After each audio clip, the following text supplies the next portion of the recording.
qilyapmiz. Samarali foydalanish, nickname'ga qo'shib, turli xil qiziqarli rasmlarni ham chiqarib beradi.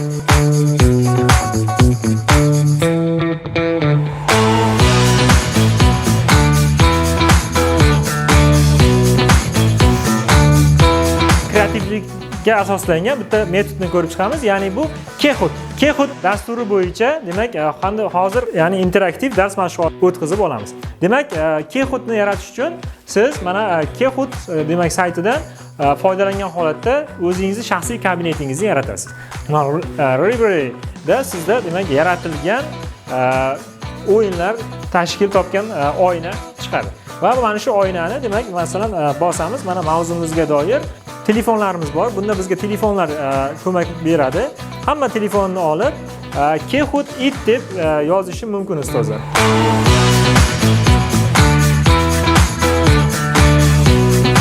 Qatnashuvchilar soni chegaralanadi, ya'ni 20 nafar demak o'qituvchimiz hozir kira olishi mumkin bu yerga. Tekin versiyasi, bundan pulligidan foydalansangiz ancha imkoniyatlari katta. Mana 372 585.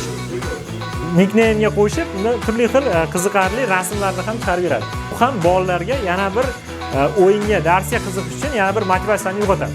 Bizda demak asosiy masala mavzumiz doirasidagi 18 yoshga to'lgunga qadar bo'lgan shaxsga mos ta'rifni toping.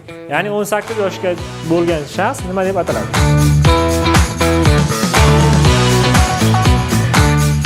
Ixtiyor aka, demak, eng birinchi vosita 13 kishining ichida.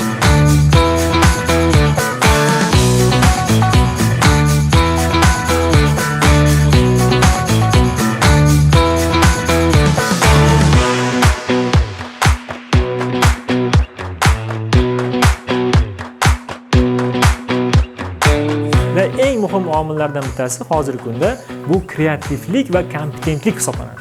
Siz demak kreativ tarzda bolalar qiziqayotgan tomonga qarab sizning bir qadam tashlashingiz bolalarning sizga 2 qadam tashlashiga olib keladi. Shuning uchun demak ustozlar zamonaviy texnologiyalarni ham esdan chiqarmasligimiz va uni ta'limda, darsda qo'llashimiz tavsiya etiladi.